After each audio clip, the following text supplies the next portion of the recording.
Gentlemen, it took a while, but Spain have finally announced their arrival at the 2026 World Cup. One of the performances of the tournament so far, slapping Austria's head, 3-0 whitewash to go through to the next round. And to be honest with you guys, from minute one, it looked like it was going to be one-way traffic, and that is exactly what it was. Lamine Yamal was picking the ball up in central spaces, just driving forward with complete ease, not a care in the world, no sort of trouble from defenders, nothing.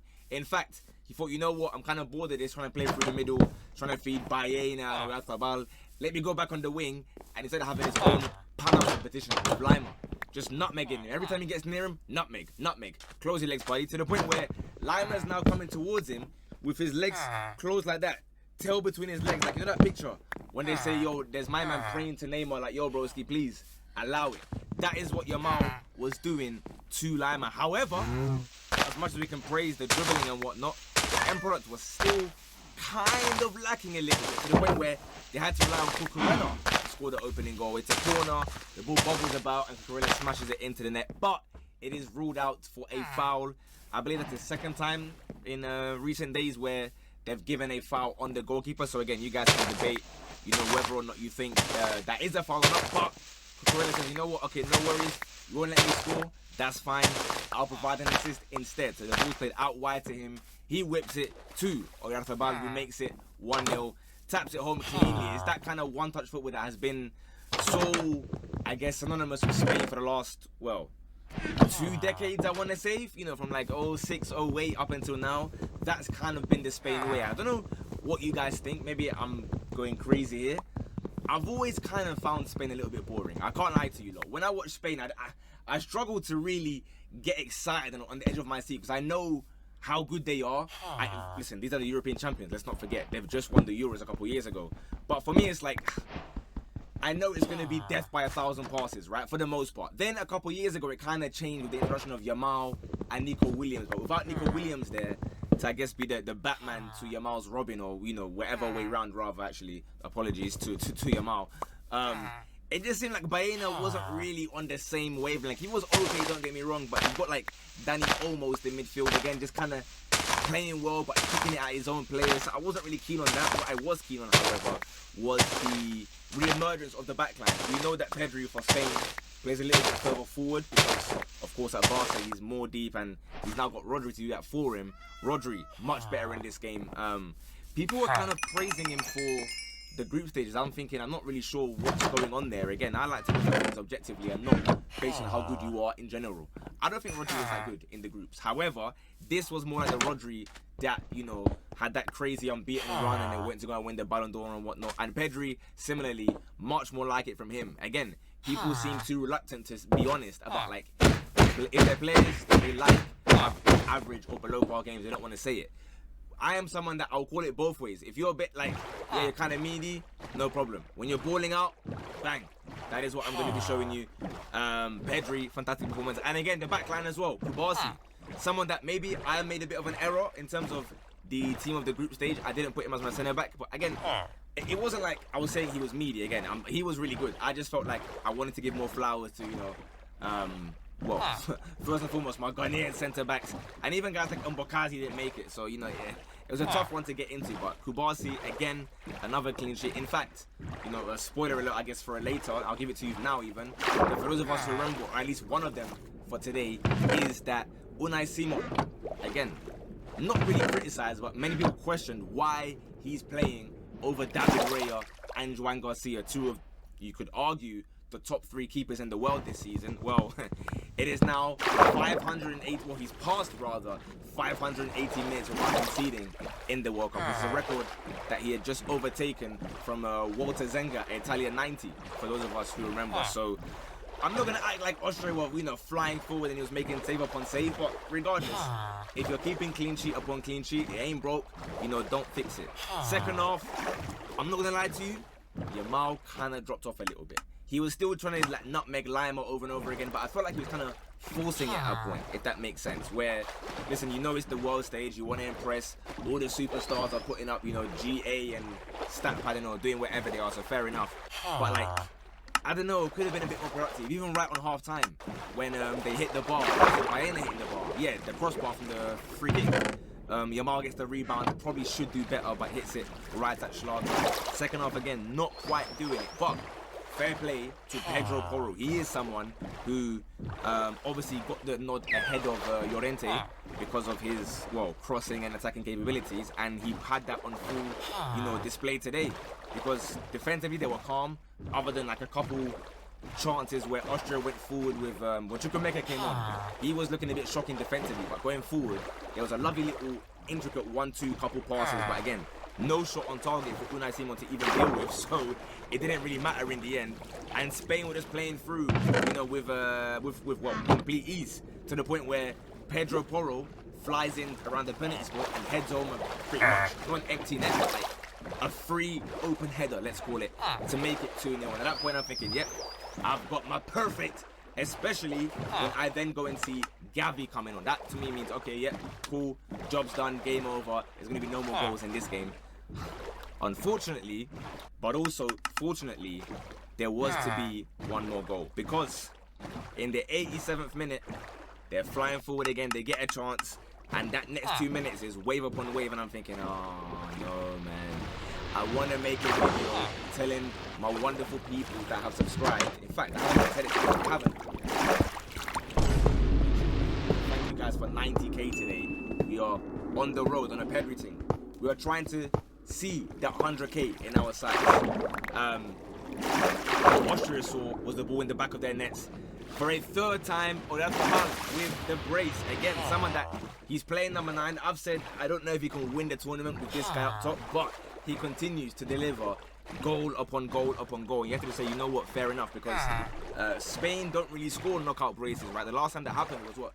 Butragueño in 1986, for those of us who remember. In fact, for those of us who will remember, in the predictions video, if you go back 5 days or so, I said that there will be a goal in the brace that will remind us of the Spain-Austria friendly from back in 1959, for those of us who will remember. Well, this game, they played it like it was a friendly. They beat Austria by 3 goals again, and it was a goal reminiscent of Di Stefano. Go watch his first goal on the way to his brace. So, as far as I'm concerned, that kind of cold prediction, yes, it means that I got my 2-0 ruined, perfect, but I got my Oyarzabal brace alongside my Di Stefano brace and a similar type of goal. So, I'd say you watch the video, you like it, you comment, say, you know what, Unc Fairs, you kind of cooked there, and then we move on. So yeah, full time, 3-0 whitewash. Again, it was never really any kind of danger on Spain's part. They were always going to go through. Austria, a bit disappointed in this entire tournament, right? I was speaking about how Ralf Rangnick, with the Gegenpress in this kind of heat conditions, they might do something well, but really and truly, they're flattered to deceive the entire time. So Spain, they do go through. And it's going to be, well, a fascinating tie, because in, 2 hours from now, we've got Portugal against Croatia. That I am really excited. Will Ronaldo step up? We'll have to wait and see. I don't know for certain yet. I hope so, because I'd love to see Portugal-Spain. Obviously, last time I watched that one was in I remember watching it in Colombia. I told you guys a story when I was in Colombia. I was at work. I'm watching it in the little corner because I'm thinking everyone's working. I'm going to be hiding in the corner watching the Portugal-Spain game. He bangs in a free kick, but I'm watching on BBC iPlayer, right, on a very legal live stream.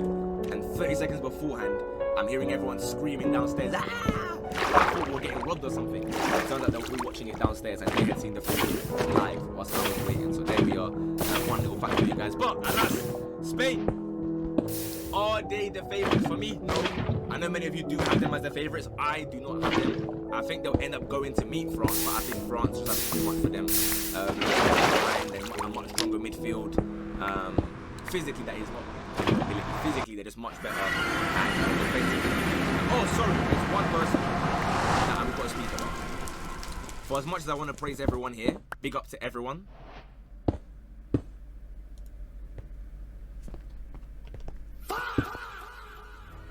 Do you know how bad it is that I don't even say anything? I just press. There are people that rate this guy as a footballer, and that I don't want to see anybody bring up any of that. I don't want no indication or data on why this guy is not good, and he is a massive litmus test for people's understanding of football. Do you just game with your eyes when you solely, go and play Subway Surfers, you come up full time, and you post screenshots of whatever stats website you use. That's all I'm going to say, the only negative from Spain's performance. But all in all, great win, great game, 3-0. Bosh. See you tonight. Ladies and gentlemen, I've got good news. I've got bad news. The good news is, I think I'm about to show you one of the greatest chess games ever played. The bad news is, I think I'm about to show you one of the worst chess games ever played. This game made it to the absolute top of the charts on Reddit a couple of days ago, and it was posted in the Chess Beginner subreddit, and it's definitely... Drop a link to their channel. They would have gotten like hundreds of messages. This is the immortal King March game. Our protagonists are nameless because I don't know their names. The lost heroes of the battle. The person playing with black, we've named them Giga Chad Muknubovic. It's an Eastern European name. And person playing with white is unfortunate opponent. Now you can tell their elos are slightly different. Just don't pay any attention to that. Just pay attention to what you can but for the most part, you might pee yourself from laughter. The game begins with e4. You do not need to pee yourself just yet. Unless you have some sort of condition, in which case pee away. e5. Symmetrical king spawn. So far so good. So far so good. And now white plays king e2. No. Knight to f3. Very natural move. Simply attacking the pawn in the center. Pawn to d6. Not the best move, but it's a move. This is known as the Philidor defense. But given what's about to unfold in front of you, I don't think that this person knew that this is called the Philidor defense. Just a good rule of thumb for beginners, don't block in your bishop so early, okay? So, don't block in your bishop so early, instead of developing points. But okay, d6, I love white's next move. Bishop c4, simple, nice, natural, very easy development of your pieces. And here black does in fact play the move knight c6. So far so good. I mean, nobody's done anything stupid yet. All right, well, I think it's time for all of us to take a collective sip of water or tea. I've got some seltzer here. Cause yeah, the fun's done. The fun's done. It's about to get real slimy. So in this position, white can play castles, or white can expand and put 2 pawns in the center. Now, if you are able to put 2 pawns in the center in chess, you should. I love this move. And the good thing for white is that the trade is fine because you're still making progress in the position with development. And 2 trades are also fine. Because your queen being in the center is not dangerous. Attacking it with pawns is a little bit too much.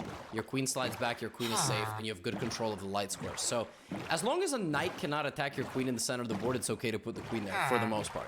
Now, I told you, we're about to get nice and slimy really quickly. Black should either take and finish developing or do something like that. Black plays the move knight a5.